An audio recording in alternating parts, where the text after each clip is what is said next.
धन्यवाद। जो रजोगुण से संसार की सृष्टि करते हैं, सत्वगुण से 7 भुवनों को धारण करके उनका भरण पोषण करते हैं और तमोगुण से युक्त हो इस जगत का संहार करते हैं, जो इन तीनों गुणों की माया को त्याग कर पुनः शुद्ध रूप में स्थित हैं, उन सत्यानंद स्वरूप अनंत बोधमय निर्मल परम ब्रह्म शिव का हम ध्यान करते हैं।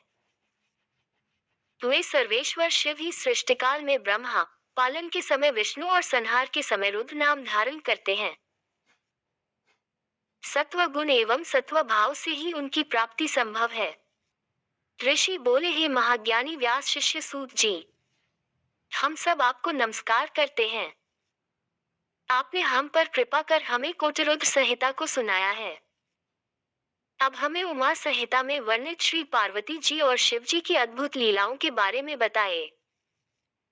ऋषियों की इस प्रार्थना को सुनकर सूत जी बोले, हे मुनिगणों, आपकी प्रसन्नता के लिए मैं परम दिव्य भोग और मोक्ष प्रदान करने वाले इस मंगलमय चरित्र को सुनाता हूँ।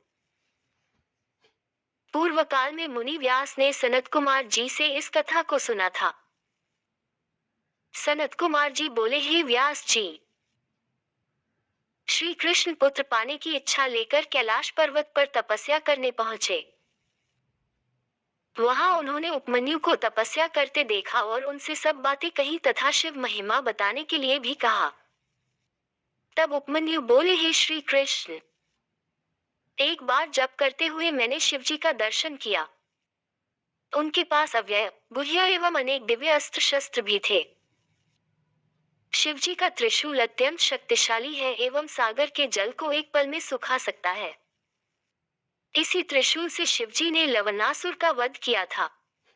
वहां मैंने एक फरसा देखा जो अत्यंत तीक्ष्ण धार वाला था। यही फरसा शिव जी ने परशुराम को दिया था। साथ ही वहां सुदर्शन चक्र भी था जो करोड़ों सूर्य के समान प्रकाशित हो रहा था। शिव जी का पिनाक नामक धनुष, तलवार, गदा आदि शस्त्र भी मैंने वहां देखे। तत्पश्चात मैंने त्रिलोकीनाथ कल्याणकारी भगवान शिव को वहां पर देखा। उनके दाहिनी ओर ब्रह्मा जी हंस से जुते विमान में बैठे थे और बाईं ओर श्रीहरि विष्णु गरुड़ पर बैठे हुए थे।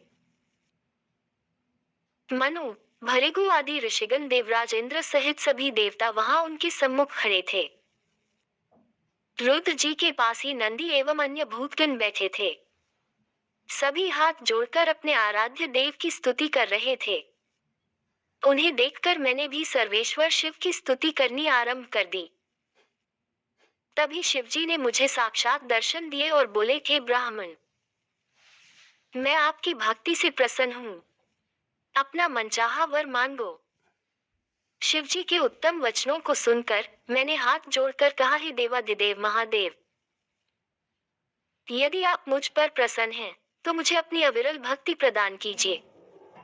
प्रभु, मुझे मेरे परिवार सहित दूध भात का भोजन सदा मिलता रहे। उपमन्यु के वचन सुनकर शिवजी बोले, तथास्तु।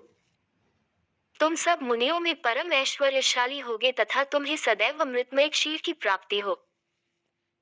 जब भी तुम भक्ति भाव से मेरा ध्यान करोगे मैं तुम्हें दर्शन दूंगा। यह कहकर शिवजी वहां से अंतर्धान हो गए। हे कृष्ण,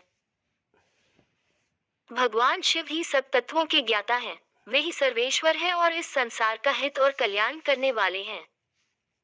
अतः पुत्र प्राप्ति हेतु तुम शिवजी की आराधना करो।